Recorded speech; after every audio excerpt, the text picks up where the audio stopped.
Você ainda está tentando entender textos longos, só lendo parágrafo após parágrafo, sublinhando tudo e mesmo assim tendo a impressão de que nada fica na cabeça?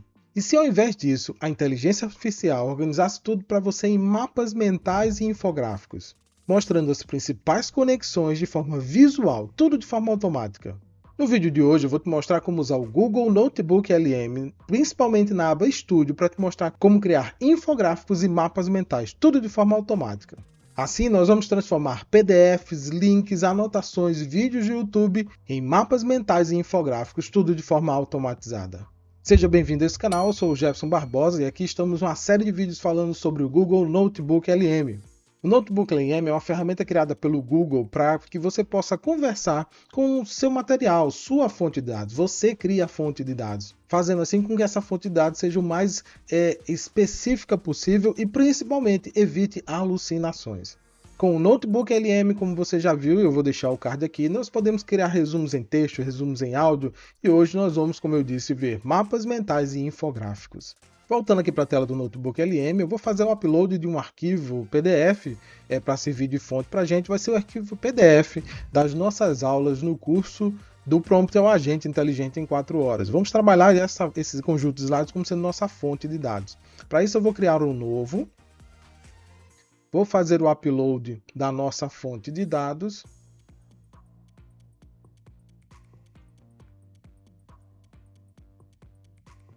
Que a gente já sabe que uma vez feito o upload da fonte, o Notebook LM vai passar para a gente aqui um resumo, um pequeno resumo do que se trata essa fonte de dados. Ele diz que o texto apresenta uma visão geral sobre inteligência artificial e foca especialmente na prática de engenharia de prompts, como a gente já sabe. Eu tanto tenho essa visualização do texto aqui, do resumo do texto, como eu posso clicar aqui e ele me dá mais algumas informações sobre essa fonte, inclusive trazendo algumas palavras-chave relacionadas a essa fonte, ok? O nosso foco, como eu já disse, vai ser então na aba Studio. Por isso que eu vou reduzir aqui o tamanho dessa aba, vou aumentar um pouco a aba Studio e especificamente vamos trabalhar aqui com a parte de mapas mentais e com a parte de infográfico, certo? Começando pelos mapas mentais, a gente pode ver aqui que o mapa mental ele não nos dá a opção de configuração, como acontece em algumas outras, como a gente já viu no resumo de áudio, num vídeo que eu também vou deixar o card aqui para vocês. Resumo de vídeo tem a possibilidade de configuração, infográfico tem a possibilidade de configuração, como a gente vai ver daqui a pouco. Mapa mental não tem. Isso quer dizer que eu apenas posso clicar no mapa mental e a partir da seleção da fonte, ele vai gerar um mapa mental para a gente. Vamos dar uma olhada nisso aqui. Já gerou para mim, eu vou dar uma olhada, vou clicar aqui no mapa mental. Veja que ele tem um mapa mental bem funcional, apresentável. Você pode navegar aqui, olha, pela engenharia de prompts. Vou até chegar na definição, prática de projetar instruções eficazes, maximizar a performance do modelo de IA, as principais características, o método create, e assim eu posso navegar. Método create, assim eu posso navegar, caracterização, bem estruturado, bem legal mesmo. Eu posso expandir todos os nós, clicando aqui no botão de abrir todos os nós, ele abre todos os nós aqui para mim. Eu posso segurar, posso fazer um zoom in, um zoom out para ter acesso a tudo, tá vendo? Tanto pode ser segurando o Ctrl e o Scroll, como pode ser aqui, tá vendo? Mais e o menos, ok? Vou clicar clicando de volta, ele fecha todos os nós para que eu possa abrir novamente, ok? Bem interessante aqui a visualização do mapa mental. Vamos dizer que eu queira exportar esse mapa mental. A única forma de exportar esse mapa mental, por enquanto, pelo menos, é através da imagem, como se fosse um shot, um print dessa imagem.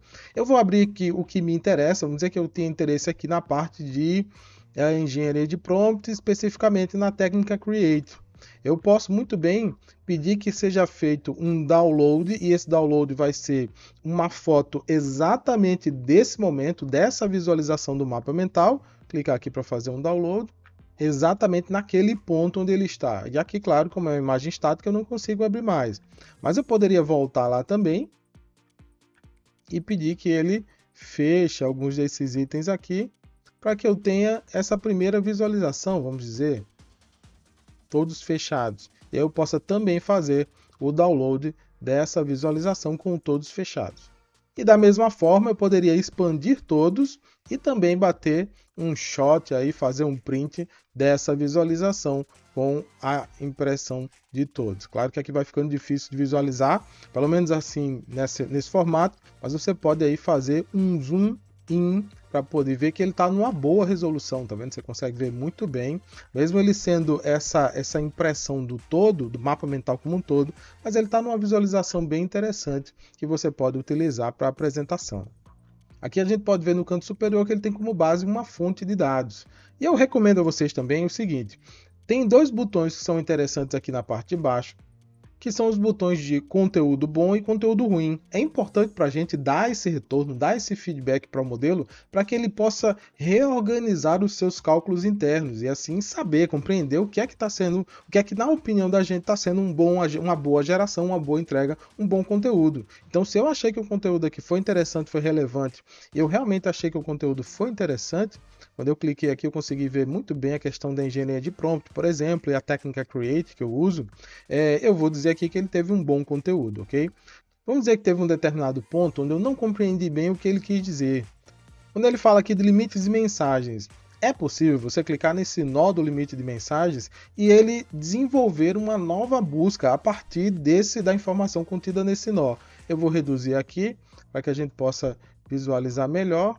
Vou clicar aqui no limite de mensagem e a gente vai ver que ele vai fazer uma nova pesquisa para que eu entenda o que é que ele quis dizer com a formação desse nó, tendo como base, claro, a nossa fonte de dados, atualmente uma única fonte de dados. Vou clicar aqui, veja que ele está fazendo uma nova busca, lendo os capítulos importantes e tudo mais, ele traz para mim que o plano ChatGPT Plus é uma assinatura paga que custa $20, então significando o que ele quis dizer com aquele nó específico. Então ele traz aqui, se eu esqueci o que significa na formação desse nó, lembrando que esse mapa mental foi montado de forma automática, mas claro, tendo como base a nossa fonte de dados, eu posso voltar aqui e relembrar, então essa questão do limite de mensagem significa XYZ. Mantendo, como a gente já viu nos outros vídeos, a questão das citações. Eu posso passar o mouse e ele me leva para a citação específica, ok? E claro, algo que sempre está permitido para a gente, vamos dizer que eu queira explorar um pouco mais sobre esse nó específico, essa informação sobre limite de mensagens do GPT-4o, e aí eu posso clicar em salvar essa informação. Vou reduzir aqui um pouco mais. Vou salvar essas notas, essas informações, ele volta aqui para a gente, fundamento de engenharia, tal, e eu consigo ter aquele texto que foi gerado. Eu posso salvar o resultado dessa busca, dessa nova pesquisa em cima do limite de mensagens, salvar aqui como uma nova observação, e alguém já me perguntou se eu posso salvar parte dessa anotação. Esse botão aqui, ele disponibiliza o salvamento da observação como um todo. Vamos dizer que eu só queira salvar parte dessa pesquisa. Eu posso muito bem selecionar a parte que me interessa, copiar e aqui criar uma nota nova, adicionar uma nova nota. Coloquei só a parte que me interessa, coloco um título, vou voltar, está salva a minha anotação como parte do que eu me interessava especificamente. E na parte de geração de infográfico, vamos dizer que agora eu queira gerar um infográfico desse conteúdo do intensivão, do prompt ao agente inteligente, eu posso simplesmente clicar no botão de infográfico, e ele vai começar a geração aqui. Enquanto ele gera, eu posso mostrar a vocês que eu também posso fazer algumas configurações. Da mesma forma que eu configurei o resumo de áudio em vídeos anteriores, eu posso clicar aqui nessa caneta e ele me dá algumas informações. A forma, o idioma no qual eu quero que o infográfico seja gerado, então eu posso gerar em português Brasil, ou inglês, espanhol, o que for. Eu posso gerar em formato de paisagem, ou posso gerar em formato de retrato, ou posso gerar quadrado. Geralmente você vai querer um retrato ali para as mídias sociais, Instagram, por exemplo, e paisagem para YouTube ou para qualquer outra rede social que possa colocar em paisagem. O nível de detalhamento do infográfico, lembrando que é algo visual, para não ficar tanto detalhe visual, pode ser conciso, pode ser padrão, que vai ser o que vai ser gerado daqui a pouco eu mostro, ou detalhado. Eu vou gerar todos os três para a gente ver a diferença entre eles. E principalmente, o que é mais interessante, você pode interferir na criação do infográfico, descrevendo cores, formato, a maneira como você quer que o infográfico seja gerado. Eu vou analisar esse primeiro infográfico que está sendo gerado e vou gerar mais alguns a partir de modificações, inclusive inserindo prompts nessa parte de descreva o infográfico. Na parte de descrição, a gente está vendo que ele coloca coisas como oriente o estilo, a cor ou o foco, use um tema de cor azul. Ele dá como exemplo, use um tema de cor azul e destaque as 3 principais características. Eu poderia colocar aqui, use um tema de cor laranja, que são as cores da TBA, e destaque as partes do método Create. Vou pedir que seja gerado formato conciso, não detalhado, em retrato para que eu possa postar nas redes sociais e em língua portuguesa. Eu vou pedir que ele gere mais um infográfico. Eu sei que existe nos meus slides um slide falando sobre o início lá da inteligência artificial, com algumas datas. Então eu vou pedir que ele gere uma linha do tempo, tendo como base aquelas datas lá falando sobre o início da inteligência artificial. Vou pedir que ele gere conciso também. Vou pedir que ele gere padrão para a gente dar uma olhada nesse. Importante destacar que, da mesma forma que há um limite na geração de áudios para a conta gratuita, também há um limite na geração de infográficos para a conta gratuita. Então ele diz aqui que eu atingi o limite diário de infográficos, volte mais tarde. Ele está me deixando aqui gerar 2 infográficos. Então eu vou gerar mais infográficos na conta paga para a gente ver como é que fica aí essa diferença do conciso, padrão e do detalhado.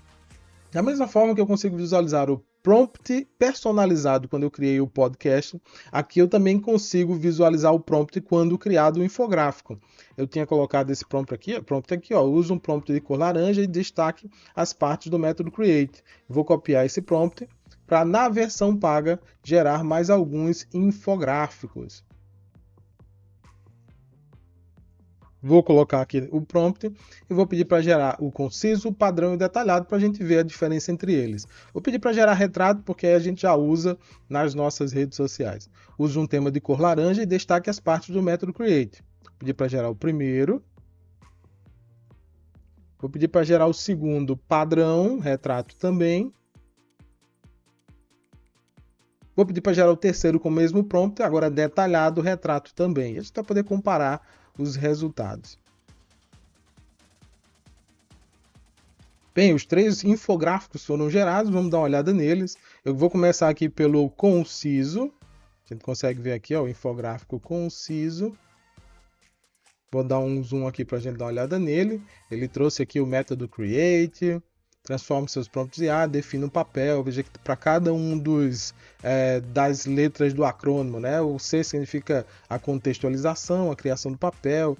O R especifica a tarefa. O E de examples, né? Fornece os exemplos e assim vai. Então esse aqui é o conciso.